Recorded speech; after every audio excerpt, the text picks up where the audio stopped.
when technology is going on to substitute human work. And this is a topic which I'm very much interested in. And I would like to present you some nice hypotheses, maybe also to discuss with you afterwards. And I have, I have called my presentation My Future Colleague, the Robot. Also because you see here in the picture, it's still in the development, but we had here in Germany a huge debate on the implementation of robots in care work. So to support, to assist care workers with robots. And here you see a robot who is actually bringing meat to the patients.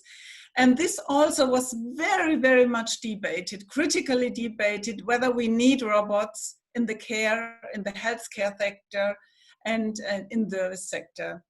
And yes, I would like to give you some inputs, and maybe we enter afterwards in a discussion on this topic. Here this is also very, very interesting. 3 years ago in Japan, there was established a hotel which is only run by robots. So in this hotel, no human being is working. The whole hotel is run by robots, and they made some choice. So you see here on the right-hand side, there is a dinosaur robot at the reception desk. And yes, of course, children, they very like this type of jokes. But interestingly here, it is possible that this hotel is running only by robots. You have a card. You are getting your meal, your drinks and so on by cards. You can pay in the same moment. And here at the reception, there is a humanoid. There is a human based robot, which is serving you, which gives you information. And this was also a very, very interesting example, which had a high acceptance rate in Japan, but here in Germany it was also very, very much critically debated. We don't like to have this type of mechanization. We don't like to enter in working environments which is only run by robots.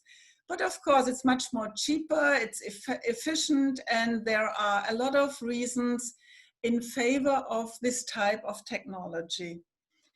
And because of that, I would like to come to the first hypothesis I would like to present. So mechanization is a meaningful principle of modern employment. Actual debate on further mechanization or automatization based on digitization and artificial intelligence seems not surprisingly for us, because it's in line with the evolution of employment in high industrialized societies. So from the very beginning of industrialization, work and employment has been technicized from the very beginning. Of course, in industry, we are very much used. Here I have chosen some very nice pictures from in agriculture, where some decades before, technology, of course, was also used in agriculture by tractors, by engineers. But since, let's say, 10 years, we have also a strong trend to digitization in agriculture, which is very interesting, and where industry is very much forcing to change employment and to change the profession in agriculture in favor to digitalization. I will come back to this example later on. But as I have mentioned before, mechanization in industry is very normal, it's useful. Also the robotization in, for instance, the automotive industry is very much used. We have companies where where the cars are reconstructed by robots. The level of robotization in the car industry is very, very high. And if we speak about the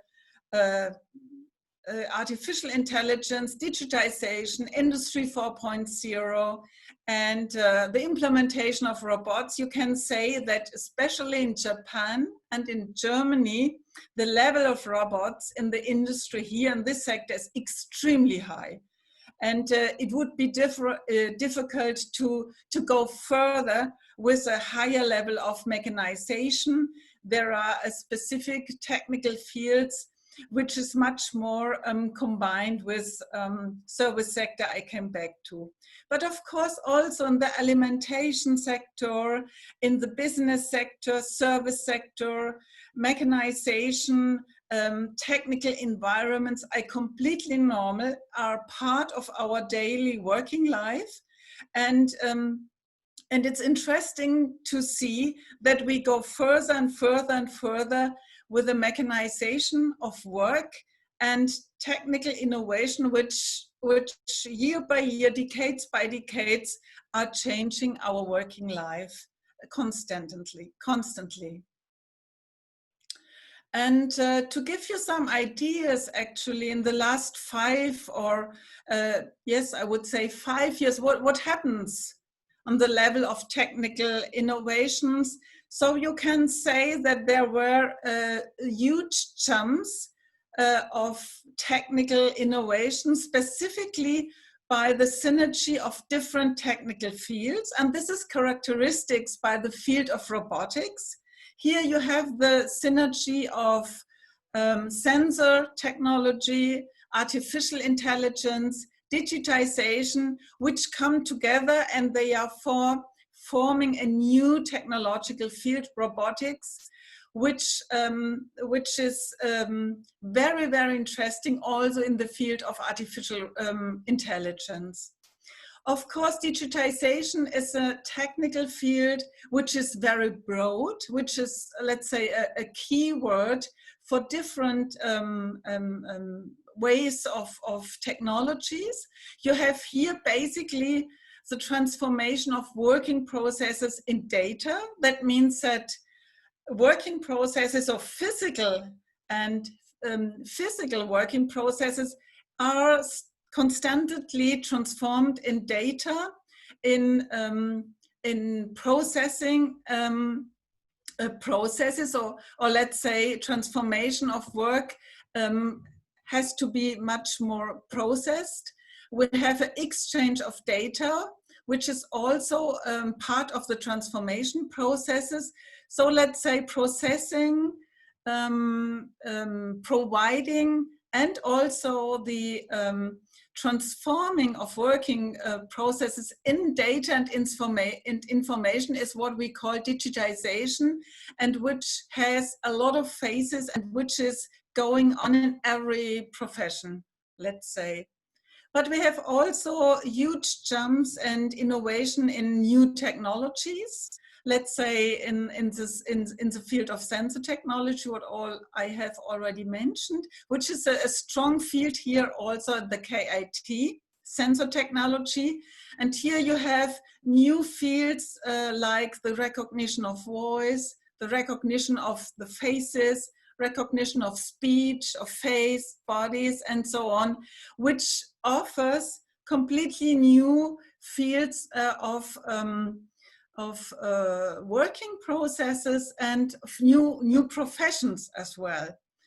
And of course, in the field of artificial intelligence, you have learning attitudes of systems. Systems start to learn, as well as systems start to decide and take over decisions, which is very interesting also in the concept of Industry 4.0, where systems start to act autonomously and to connect themselves to the service sector, but also the markets and to other systems in order to take autonomous decisions for the systems. This is very interesting.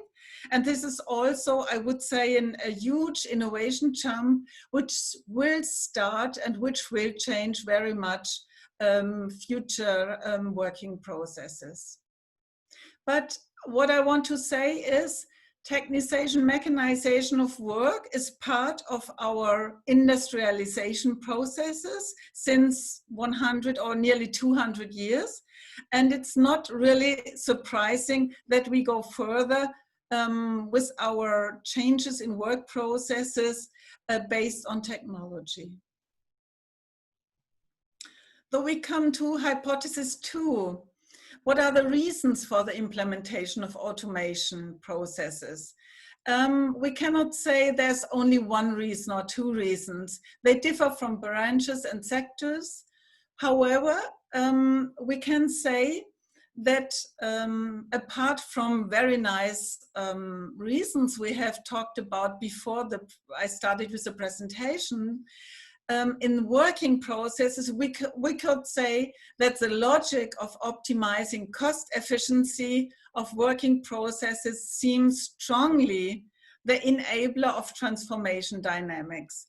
So to reduce costs and to increase the efficiency of productivity is still the reason and the enabler of innovation processes, of mechanization, of working processes, which of course is also critically discussed. I will come later on this point.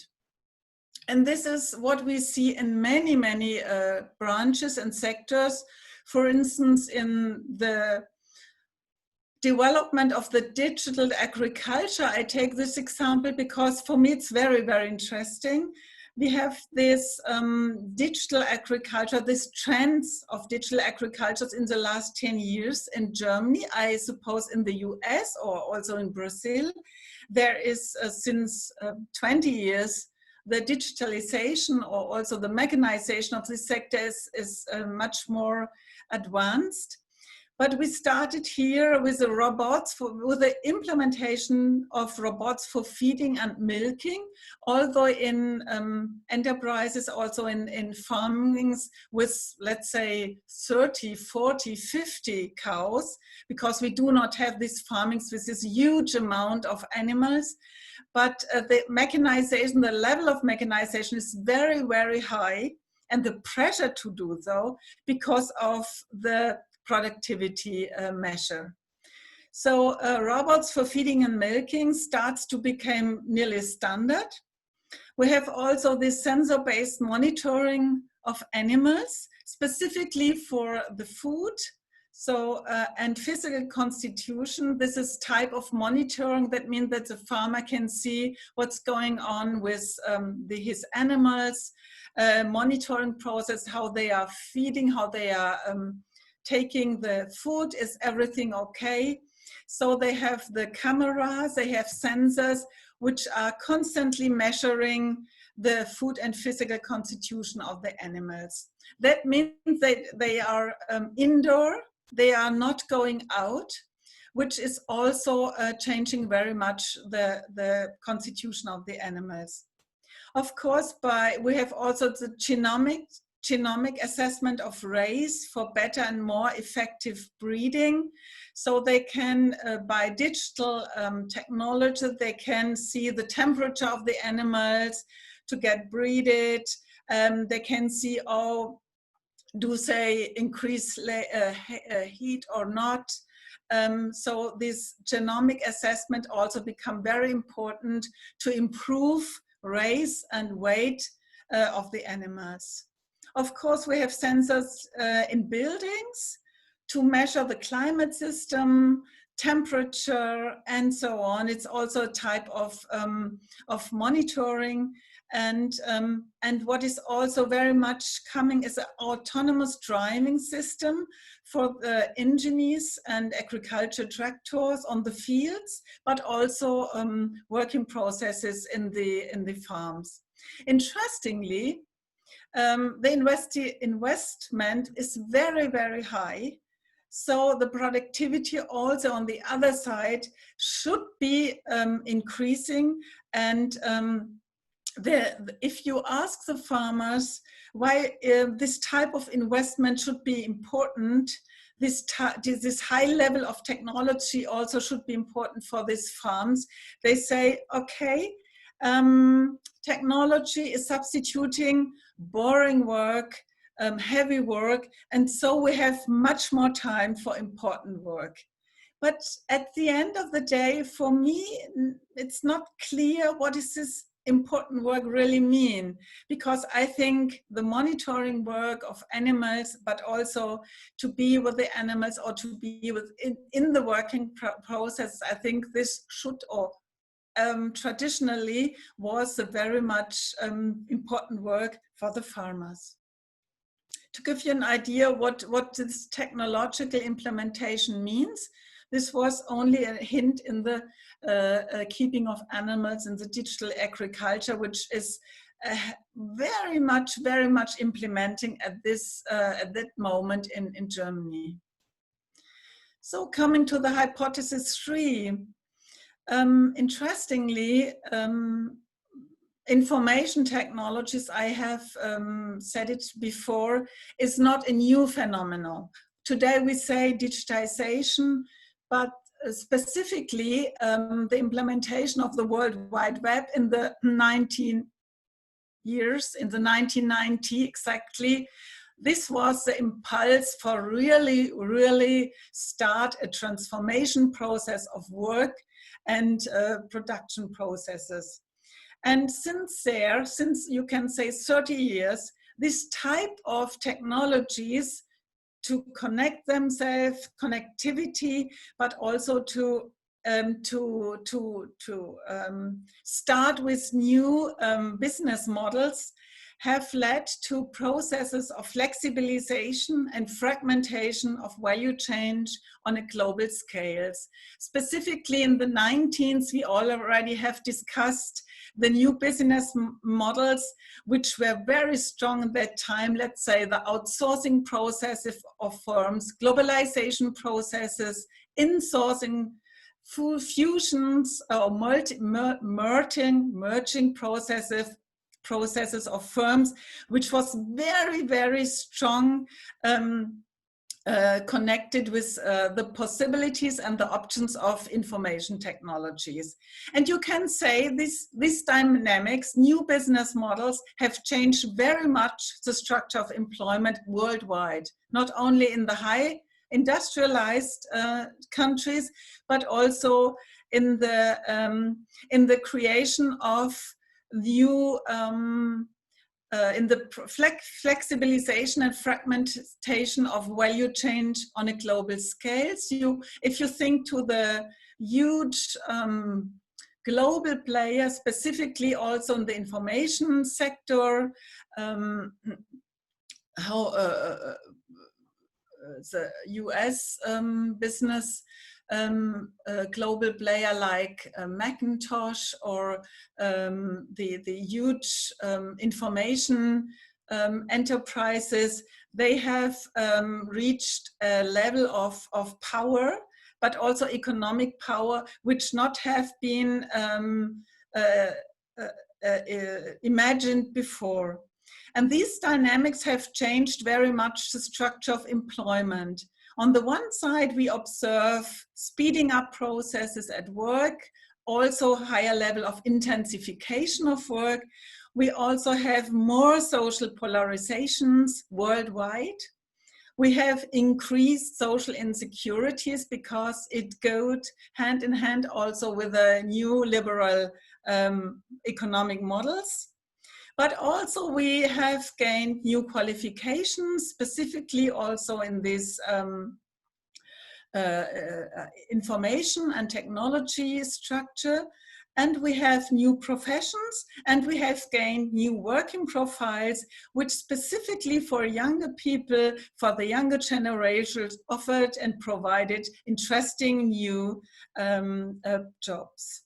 In Germany, I will come back also, this huge transformation processes of work and working processes is very much discussed with the old classical theory of Schumpeter's, of the economist Schumpeter's constructive destruction, which means that we are destructing old profiles of technology, of working structures, but at the same time, we are constructing new structure of work and technology, and this is always in balance.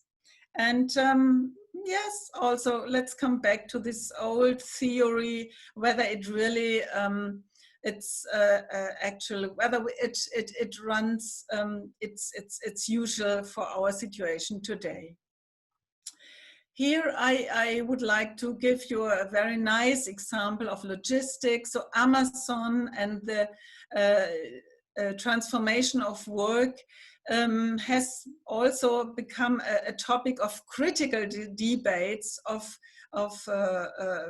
the changes of working processes and change of working profiles, where Amazon is not famous for good and reliant working conditions. And in the whole logistics sector, for instance, the working profiles have very much changed with regard to insecurity and with regard to new measuring of work. So I have brought you an interview quotation from interviews we made here, where one worker from a delivery of parcel service is characterizing his own work. So he said, the working time and the earnings usually are measured by the number of parcels which we have to be delivered. Per parcels is counted 120 seconds.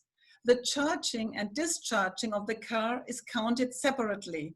Traffic, the absence of people at home, or other time-consuming reasons are usually not paid. The workers usually are working more than 10 hours per day to gain, to have the chance to gain the money they had before, though they have no contracts which are paid from let's say 8 to 5 o'clock, but nowadays they have contracts based on the number of delivered parcels, and this have very much gained problems for the people and very much baddened and worsened the working condition in these sectors. And this is not a specific case, so we have a lot of work made, and also colleagues from Vienna. They worked in the delivery service, but also in the service sector, and we had made the same cases which show a worsening of working conditions in a lot of sectors and branches. Okay, let's come to the fourth hypothesis. Future automatization processes of work should be discussed very intensively, and they should be taken as an important impulse with regard to future transformation of work, or future transformation of employment in modern societies. However, the significant question seems to be the following. On which ethical and social values should these transformation processes will take place?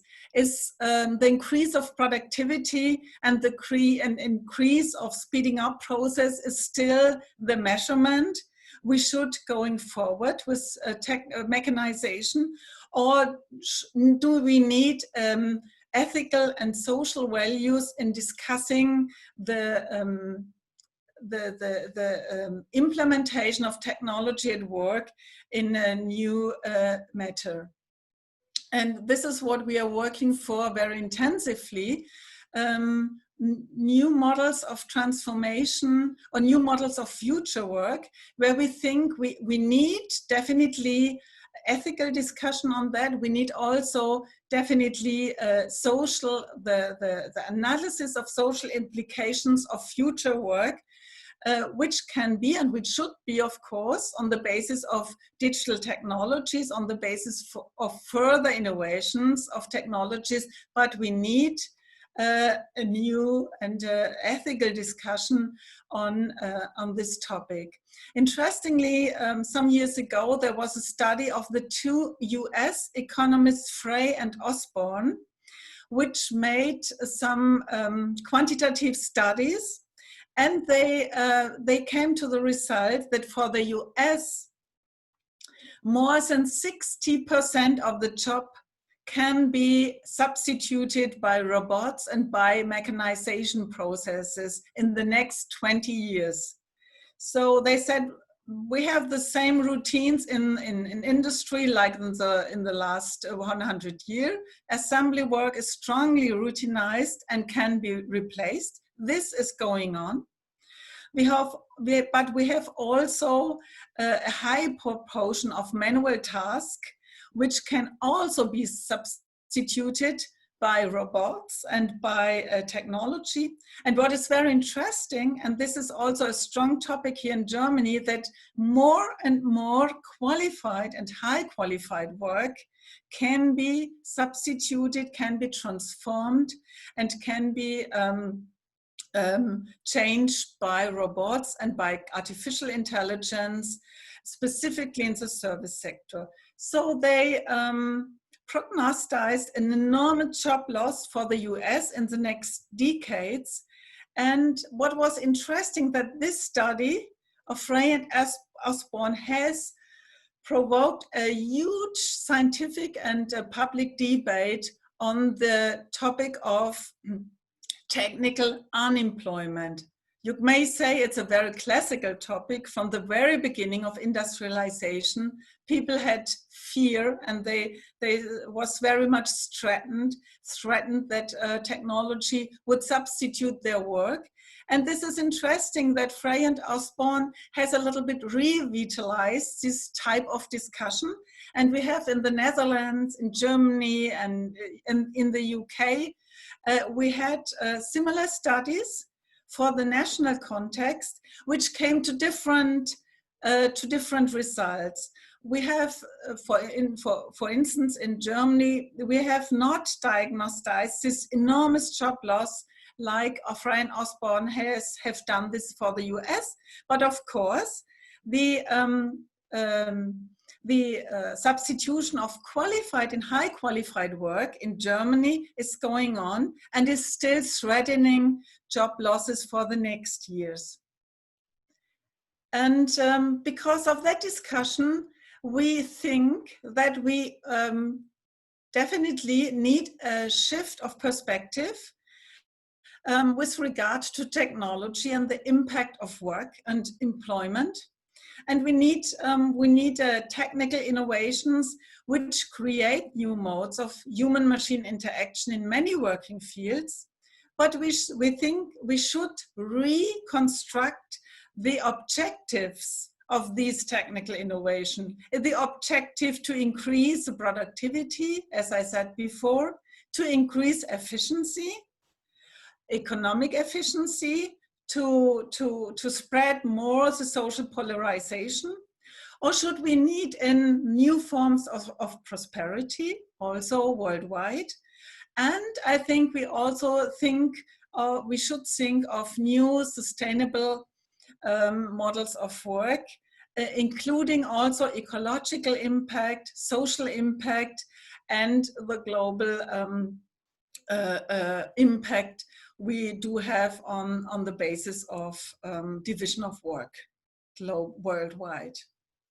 Another perspective, a shift of perspective is, as I said, because the productivity paradigm has always been the normative feature of capitalist development based on technology innovation. However, I think, and we had the very nice debate or discussion with Klaus and the models of digitization, I think we should take technological innovation more as a fundament to improve labor conditions. Here we should also introduce more participative models and to ask people, how could we improve labor conditions, your conditions of working and living conditions and work-life balance without losing the conditions of work to gain your bottom of life and your existence. And of course, we know very little about the impact of human-machine interaction, specifically in digitization processes. So it's rarely sketched empirically. And I think we should more learn about the mutual relationship between technical progress and socio-economic relations, how we work together with machines. I think this topic is very, very important with regard to artificial intelligence, where the human-machine interaction will change rapidly and profoundly in the next decade. And also here, this mutual relationship, we should relate much more with participation processes, ask people how to work, how to create this new human-machine interactions in different sectors and in different branches. So, and I would like to close this little presentation with a quotation from Karl Marx, which I very much like. He said, "It's not the articles made, but how they are made and by what instruments that enable us to distinguish different economic epochs."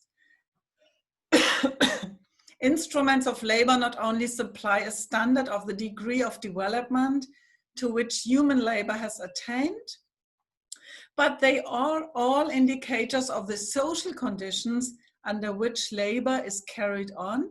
And I think the social conditions is what we have to discuss, what we have to create, and at the end is also the social condition, how we would like to live together and worldwide.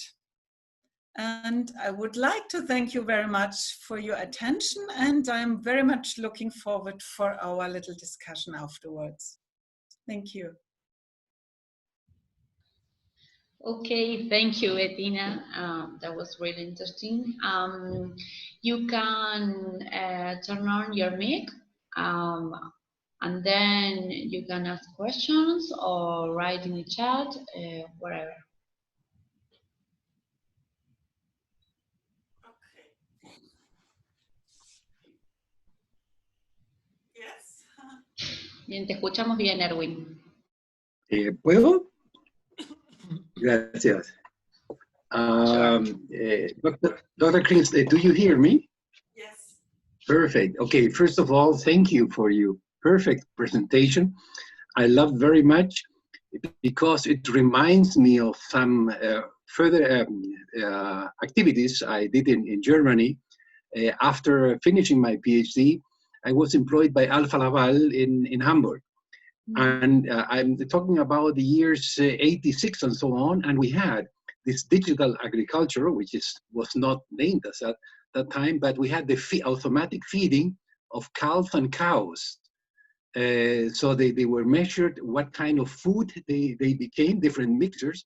So this is automatization in the agriculture is pretty old. And then I have a question, because I had some personal experience. Coming back to Chile, I took care of a pharmaceutical industry. It was very large, and I had a cultural shock. I found 4 ladies that were just putting a stamp on a label to have the label of the charge. So they were doing absolutely stupid work for 20 years, nothing else than putting a stamp. Of course, I cut that and put a machine for doing that. So I'm a little bit, I missed in your presentation the word humanizing work, because for me that was not work for humans, it was for machines. And having been now in charge or in contact with the mining industry, you see in the mining industry, you have guys that are breaking big stones, and they are with this, you know, this compressor. And the guys for, I don't know, 10 years were, and they knew exactly how to cut those stones so they would fall down. Today, they have also the helmet on, but they are on the office and have a joystick. So for me, that is humanizing work. Of course, it's a problem, but now they are in an office, but still wearing the helmet, and they know exactly where to put the automat and how to break stones. So would you elaborate on that? Where is the problem of humanizing work with all the automation we do today? Thank you. Thank you very much for your comment. And you see that, so my presentation was very Eurocentric, very Eurocentric. And it reminds me very much to this point, because you, of course, you have absolutely right, because historically, of course, technology and work at the first step, it was a huge progress, and still is, specifically for heavy work, and still is. And this was a very, very important point, which has Karl Marx also focused on. The substitution of work by technology as a progress, and he, until the end, he was very much in favor of this type of technology and of the implementation. And I think it's additional information which is very, very important that you did this, because I think this is a technology and work. This is a part which is very important, specifically and in countries you have mentioned. And you see that my perspective was from a very, very high industrialized country, and we are discussing whether the people in the supermarket are substituted by technologies. And of course, and here it's work is not so much heavy, and you have to think about what's going on with the people if they disappear in these shops. Yeah, it's not a heavy work, but they should be substituted by technology. So we are in another, let's say, development of thinking and reflecting. And I very much appreciate your intervention, because of course, substitute of human work, of heavy human work by technology is still a very, very important topic, and we should work it further, and it's extremely important. Thank you very much. Okay, I think that Cecilia have a question. Cecilia, are you there? Maybe not. Oh. Thank you very much. I agree with the position of making the repetitive work easier, and I agree with the joystick instead of managing a big machine. But I am afraid about the replacement of human contact by robots. For instance, to care for kids, to care for old people. I'm afraid already we are seeing at the publications and the publicity and the propaganda, we see how a small robotic dog is the companion of an old person, or how a robot is caring for an ill person. And what about the human contact? That's a very, very interesting topic. I personally, in my studies on robots in healthcare sector, I'm very, very, very critically. And I'm working also with people from the healthcare sector, from experts, and they also are very critically, because they say that, for instance, care work is very much related to people. Yeah. Care work is relational work, and But there are, if I speak with the engineers here at KIT, for instance, and I would say there is really a strong gender gap, they are very enthusiastic about the possibility to let care persons by technology, by robots, because they say, they are, there's no level of be ashamed, for instance, if they are cleaning and if they are brushing the teeth and so on. So though I would feel better if this is doing a robot and not a person. And so it's, I was really much surprising about the variety of attitudes toward this topic. But I can say you that there are a lot of people who are very much in favor to be cared by technology, to be cared by robots, also in the healthcare sector. And medicine, it's nearly, it's usual also because medicine is highly industrialized and highly mechanized activities. But the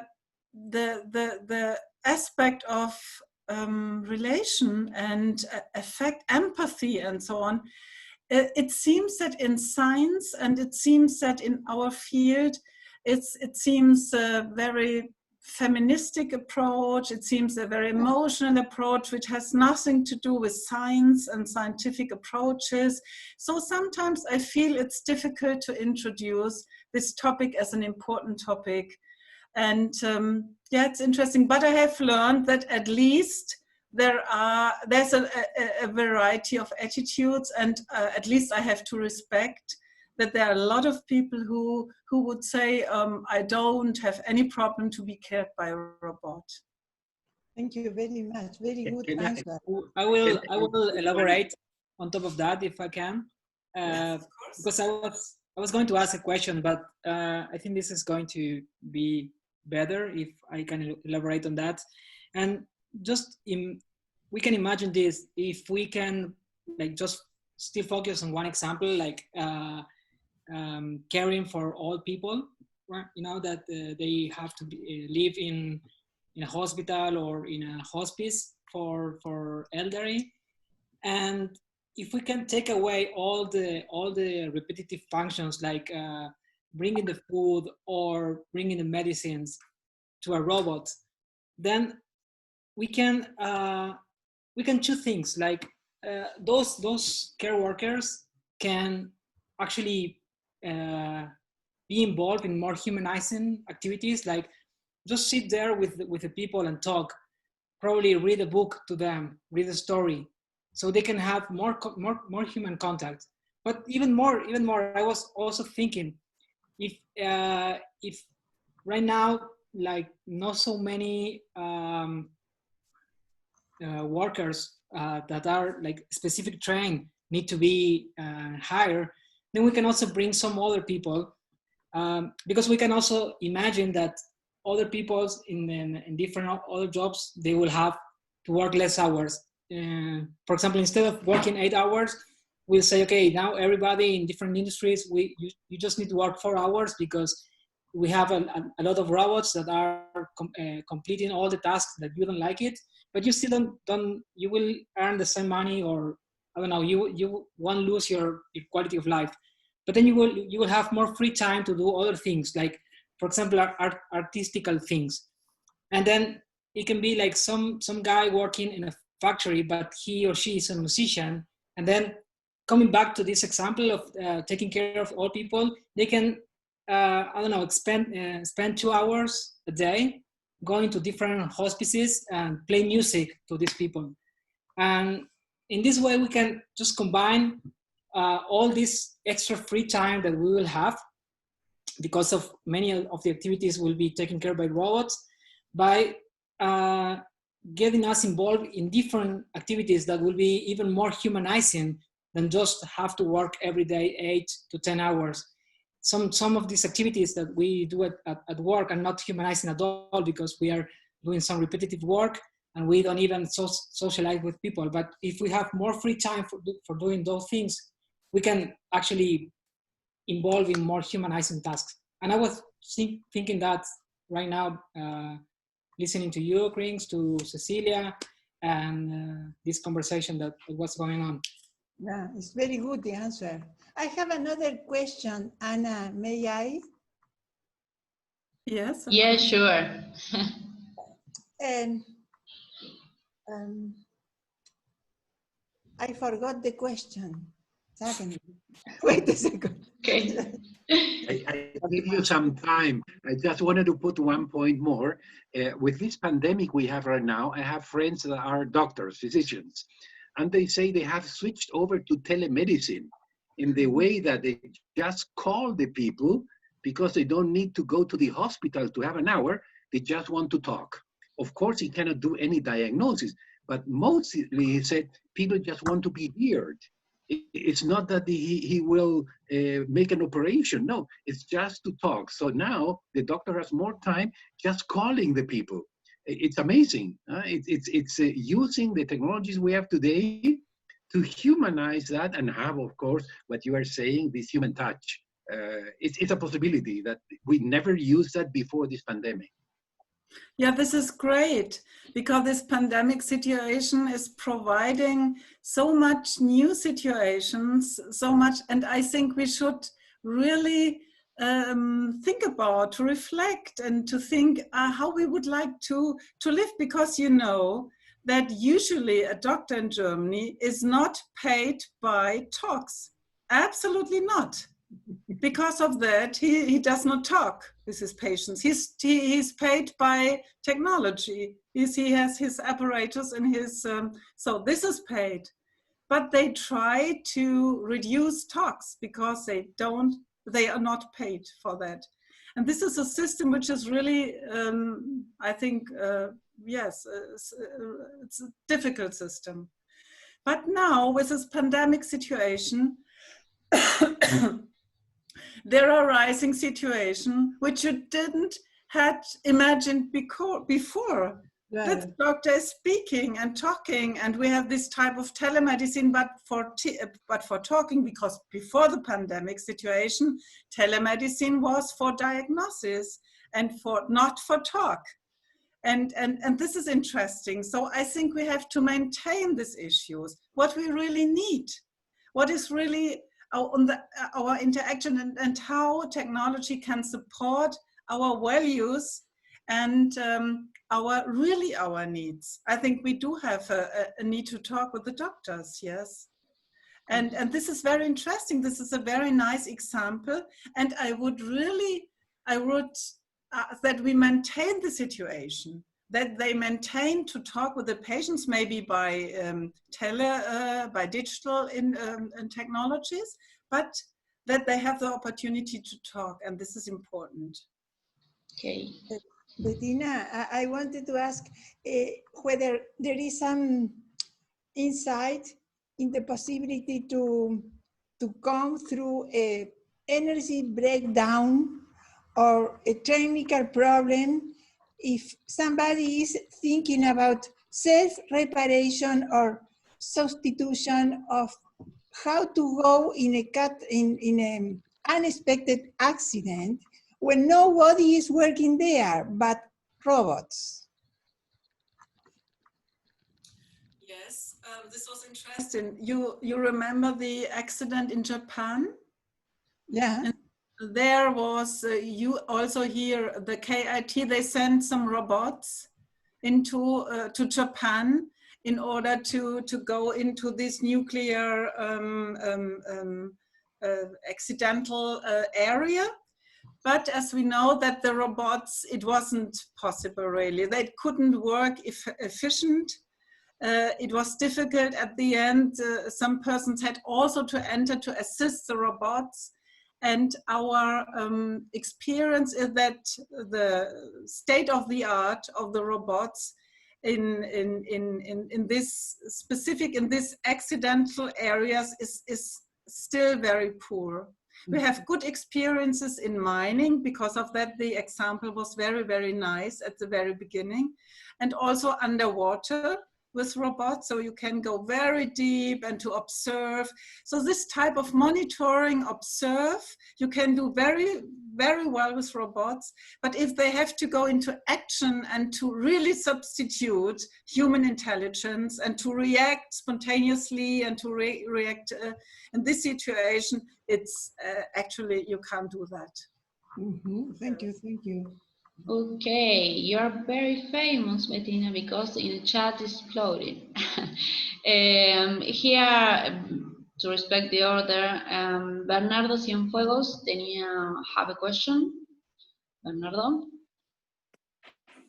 Here, thank you, Anna. Bettina, good to see you. Ah, Bernardo. I'm glad that you remember of me. Yes, of course. Bernardo and me, we were colleagues in the institute. That's great. Yes, so we know each other since several years, but now after a long pause, I have the chance to listen to your voice. I was thinking about a question, maybe a philosophical question. Yeah. What if we think automation could create, let's say in the future, 80% of the value that we produce now? Mm-hmm. Then I see an economy where we're actually that's my son, I'm sorry. Oh, hi. where we're actually erasing people because we won't need people anymore, but because of the high automation. And I'm thinking, how can we? Well, have you thought about the processes that we nowadays assign value to? For example, production. It's easy to see where we assign value and we pay people to do it. But if those processes move to machines, what are we going to do as humans in this far future?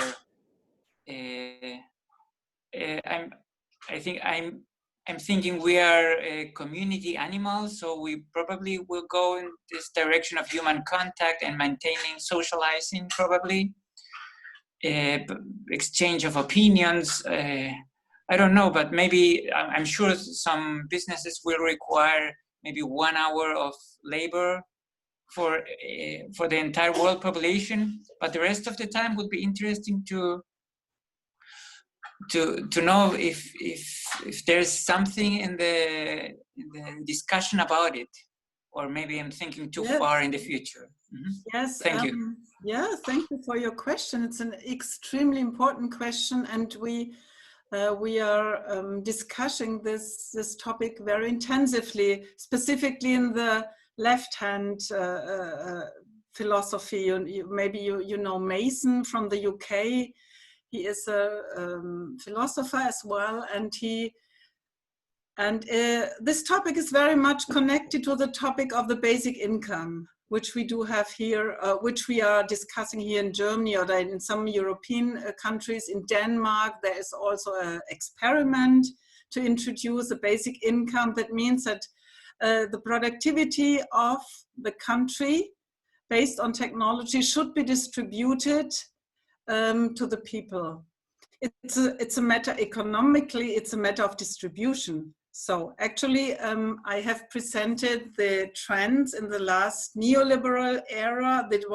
We have faced the distribution to the rich people. So the distribution to the top. This is empirically very, very clear. And now to the mechanization, automatization processes, the question is, okay, if we go on with this process, as you said, what's happened with human labor, what happens with people who have the existence in employment.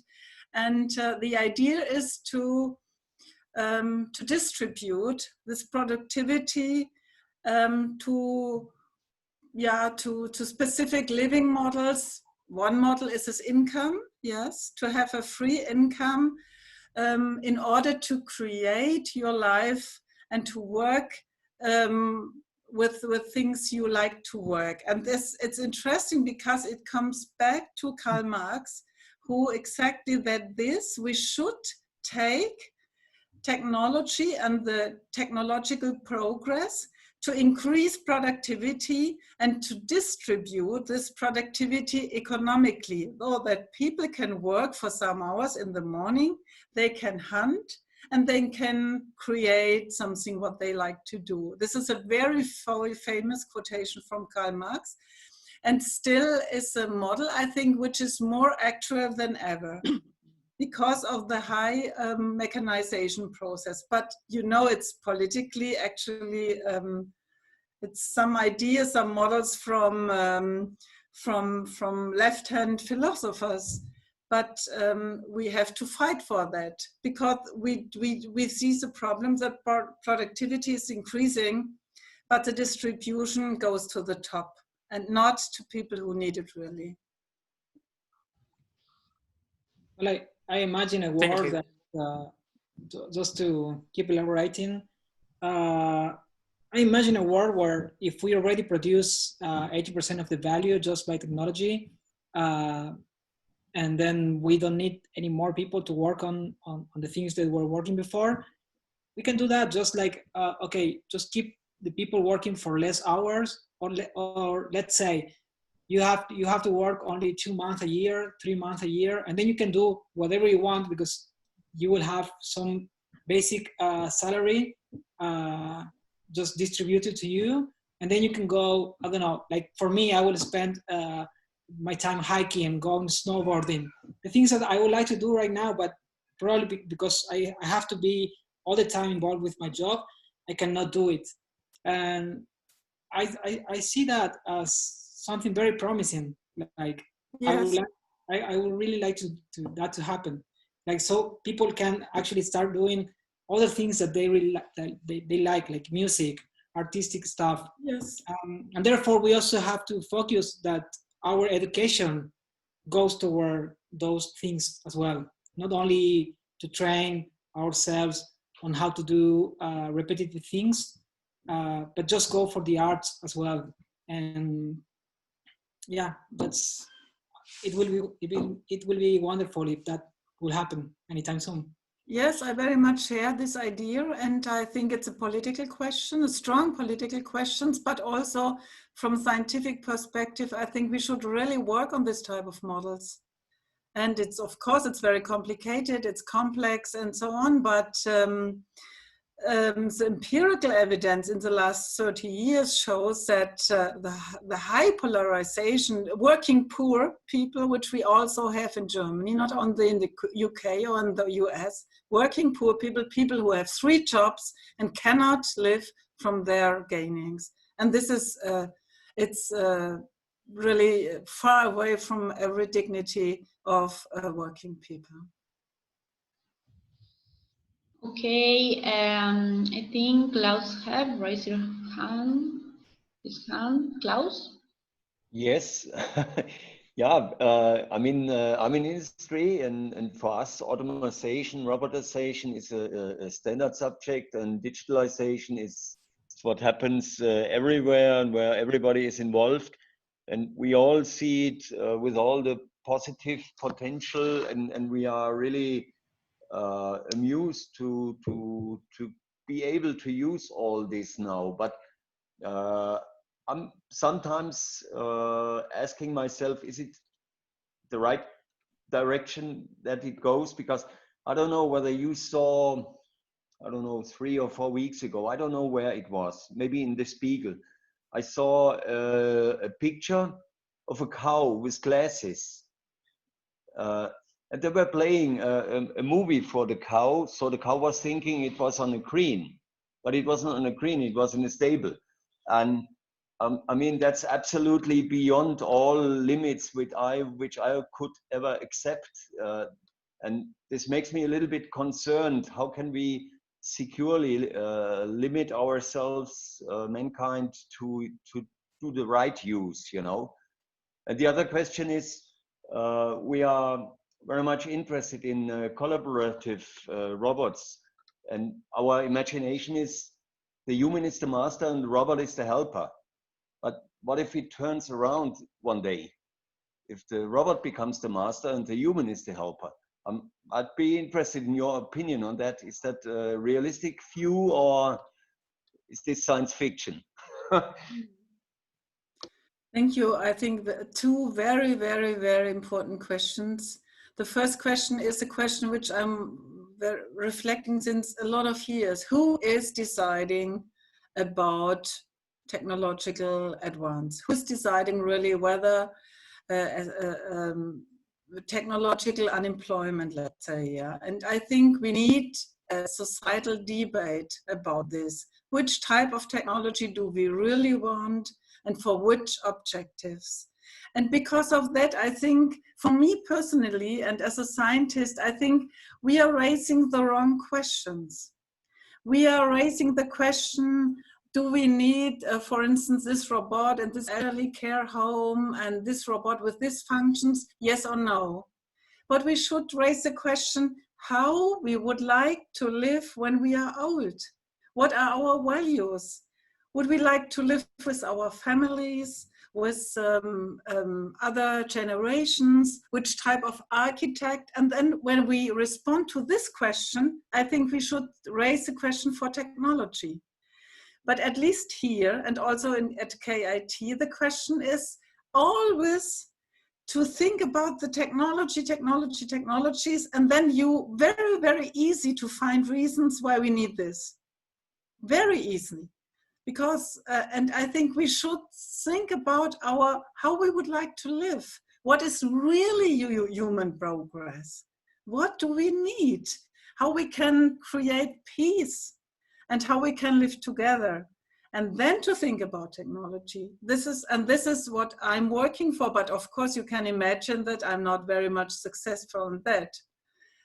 Because it's much more easier to think about, and we think billions of billions go into research and artificial intelligence. You can't imagine how many money.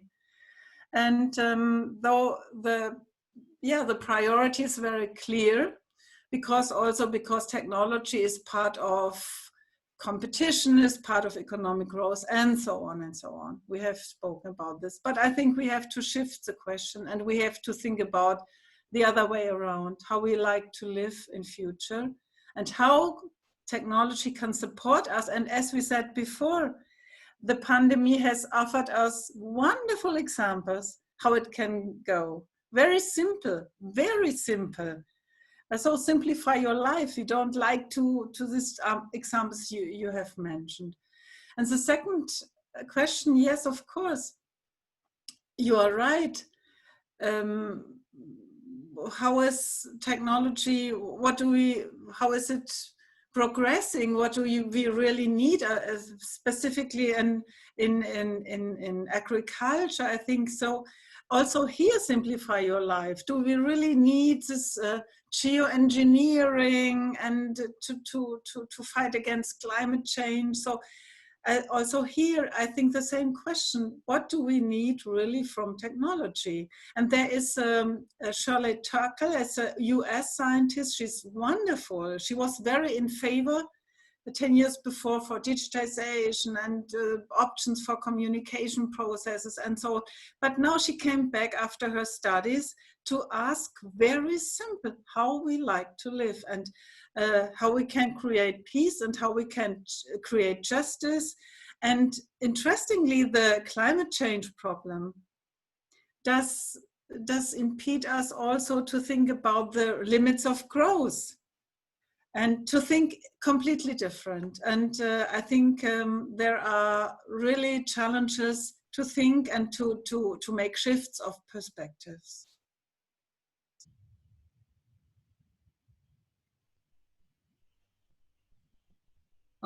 Sorry. Okay, we have 2 more questions. You have a few minutes more, Bettina, to answer it. Sorry? You have a few minutes more? Or, yes. Yeah, okay. Thank time. you. Okay, here, Ariel Jose Saberese. Do you want to ask a question turning on the mic, or do you want to read it? Ariel? Okay. Next, then Hernan Meyer. You can turn on your mic, please. Yes, Anna, Ariel has just answered in the chat that he wants you to read his question. Okay, okay, no problem. Entonces, here it is. In your opinion, which role are unions playing in this transformation? Thank you very much. Can you repeat the question, please? It was a little bit. Okay. In your opinion, which role are unions playing in this transformation? Thank you very much. Oh, yeah. They play a very important role, very, very important. They are very active since years. They also have, I think they are taking over a very responsible role.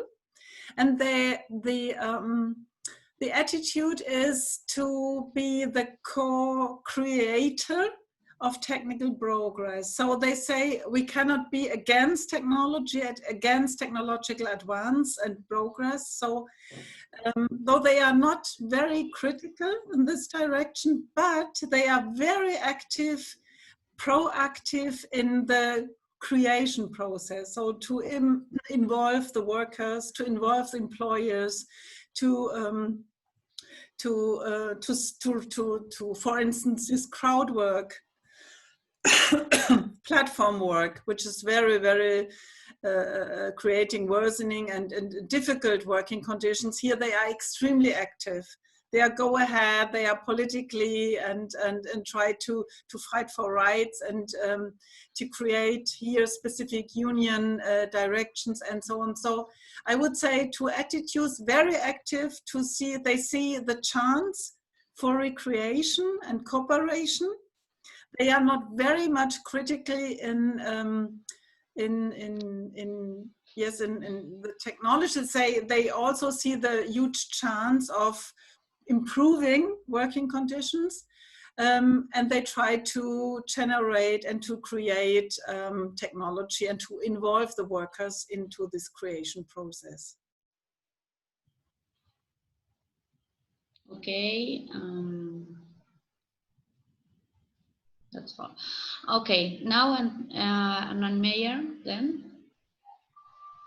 Yes, hello to everybody. Bettina, thank you for the presentation. It was very, very interesting. My name is Hernan Meyer. I work in INVAP. I don't know if you know the company. It's a company here in Argentina that is involved in the design and fabrication of a nuclear reactor, but with the intention of production of medical radioisotopes, like drugs that are basically radioactive drugs. So one of the problems we have in our company is that every day the regulation for radiation for workers is more strictly.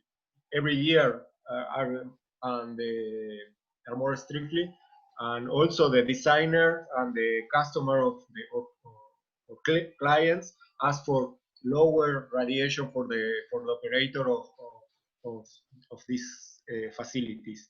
In this situation, we have I was thinking, for me it's very interesting, if you have any idea of the solution of robots in this industry. I mean, for example, radiation level that we are asking to achieve are so low that we are adding a lot of shieldings to the buildings that are intended for